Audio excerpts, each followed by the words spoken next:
നമസ്കാരം, ധനകാര്യത്തിലേക്ക് സ്വാഗതം. ഇന്ന് നമുക്ക് നോക്കാനുള്ളത് ജയ് ബാലാജി ഇൻഡസ്ട്രീസ് ലിമിറ്റഡ് എന്ന കമ്പനിയെക്കുറിച്ചാണ്. കൊൽക്കത്ത ആസ്ഥാനമായുള്ള ഒരു പ്രമുഖ ഇൻ്റഗ്രേറ്റഡ് സ്റ്റീൽ നിർമ്മാണ കമ്പനിയാണ് ഇത്. കമ്പനിയുടെ ഉൽപ്പന്നങ്ങളിൽ TMT bar, ferro alloyed ductile iron pipe, billet, sponge iron എന്നിവ ഉൾപ്പെടുന്നു. വെസ്റ്റ് ബംഗാൾ, ഛത്തീസ്ഗഡ്, ഒഡീഷ, ജാർഖണ്ഡ് എന്നീ സംസ്ഥാനങ്ങളിലെ നിർമ്മാണ യൂണിറ്റുകൾ വഴിയാണ് ഉൽപ്പാദനം നടത്തുന്നത്. പ്രധാന ഫണ്ടമെൻ്റൽ അനാലിസിസ് എന്തെന്ന് നോക്കാം. പ്രധാന സാമ്പത്തിക അനുപാതങ്ങൾ. പ്രൈസ് ടു ഏണിംഗ് 22x ആണ്. കമ്പനി ലാഭത്തിനൊപ്പം താരതമ്യേന മിതമായ വിലയിലാണ്. അതുപോലെ പ്രൈസ് ടു ബുക്ക് വാല്യൂ, ഇത് PB റേഷ്യോ എന്ന് പറയുന്നത് 4.8 ആണ്. അതായത് ആസ്തികളോട് താരതമ്യപ്പെടുത്തുമ്പോൾ ഉയർന്ന വാല്യുവേഷനാണുള്ളത്. പ്രൈസ് ടു സെയിൽ റേഷ്യോ 1.54 ആണ്. ഇത് വിൽപ്പനയോടനുബന്ധിച്ചുള്ള മികച്ച വില തന്നെയാണ്. കമ്പനിയുടെ പ്രോഫിറ്റ് ആൻഡ് റിട്ടേൺസ് എങ്ങനെയാണെന്ന് നോക്കാവുന്നതാണ്. Returns on equity 21.8%. ഓഹരി ഉടമകളുടെ നിക്ഷേപത്തിൽ നിന്ന് നല്ല റിട്ടേൺസ് നൽകുന്നുണ്ട്. അതുപോലെ റിട്ടേൺസ് ഓൺ ക്യാപിറ്റൽ എംപ്ലോയിഡ് 20.8%. മൊത്തം മൂലധനത്തിൽ നിന്ന് മികവുറ്റ ലാഭം തന്നെയാണുള്ളത്, 20.8% എന്നുള്ളത്. സമീപകാല സാമ്പത്തിക പ്രകടനങ്ങൾ നോക്കാവുന്നതാണ്. 2026 ഫസ്റ്റ് ക്വാർട്ടറിൽ, അതായത് ജൂൺ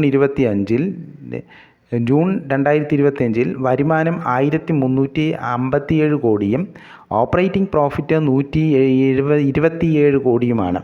മാർജിൻ 9%. അതായത് കഴിഞ്ഞ ക്വാർട്ടറിനേക്കാൾ അല്പം കുറവാണ് മാർജിൻ.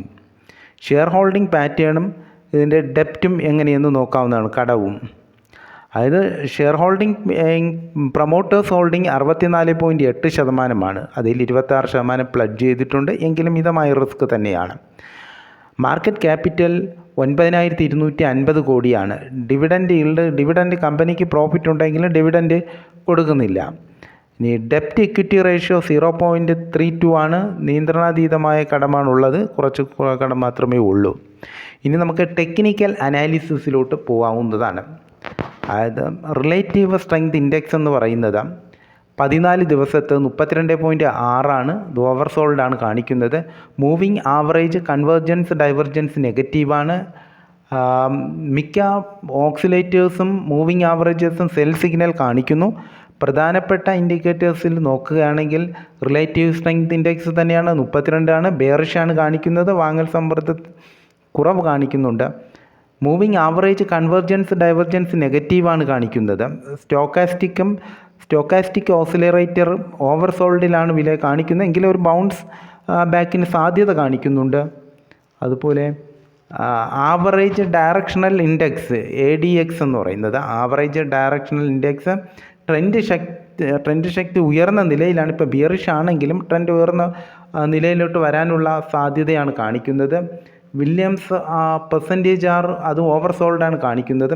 ഇതിലൊരു സപ്പോർട്ട് എന്ന് പറയുന്നത് 100-101 സപ്പോർട്ട് വില വരുന്നുണ്ട്. റെസിസ്റ്റൻസ് 103-107 ലെവലിലാണ്. ഇത് ബ്രേക്ക് ഔട്ട് ചെയ്ത് മുന്നോട്ട് പോയാൽ ഒരു ബുള്ളിഷ് സാധ്യത നിലനിൽക്കുന്നുണ്ട്. ഇനി ഷോർട്ട് ടേമിലോട്ട് വരികയാണെങ്കിൽ അടുത്ത 3 മാസത്തിനിടയിൽ ഏതാണ്ടൊരു 10% വളർച്ചാ സാധ്യത വരാനുള്ള സാധ്യതയുണ്ട്. ഈ പറഞ്ഞതുപോലെ 107-108 മുകളിലോട്ട് പോയാൽ ഒരു 152 റേഞ്ചിന് പോകാനുള്ള സാധ്യതയുണ്ട്. ഇപ്പോഴത്തെ ട്രെൻഡിൽ ബിയറിഷാണ്. എന്നാൽ സ്വാഭാവികമായൊരു ബൗൺസ് ബാക്കിനുള്ള സാധ്യതയുമുണ്ട്. അത് ഷോർട്ട് ടേമിൽ 105 മുകളിൽ സ്ഥിരത വന്ന് ബ്രേക്ക് ഔട്ട് ചെയ്ത് മുകളിലോട്ട് പോയാൽ ശക്തമായ ഒരു ബൈങ് സാധ്യതയുണ്ട്. കൺക്ലൂഷൻ നോക്കുക. ചുരുക്കത്തിൽ ജയ് ബാലാജി ഇൻഡസ്ട്രീസ് ശക്തമായ returns on equity 21.8%. Returns on capital employed 20.8%. അതുപോലെ തന്നെ സ്ഥിരമായ വരുമാന വളർച്ച എന്നിവ കൊണ്ട് ദീർഘകാല നിക്ഷേപകർക്ക് അനുയോജ്യമായ കമ്പനിയാണ്. കമ്പനിയുടെ കടബാധ്യത നിയന്ത്രണ വിധേയമാണ്. ഡെപ്റ്റ് ഇക്വിറ്റി റേഷ്യോ, അതായത് കമ്പനിയുടെ കടബാധ്യതയുടെ അനുപാതം 0.32 ആണ് എന്നതും പ്രത്യേകം ശ്രദ്ധിക്കേണ്ടതാണ്. പിന്നെ പ്രൊമോട്ടേഴ്സ് ഹോൾഡിംഗ് 64%, മിതമായ റിസ്ക് മാത്രമേ ഉള്ളൂ. അതിൽ 26% പ്ലഡ്ജ് ചെയ്തിട്ടുണ്ട്.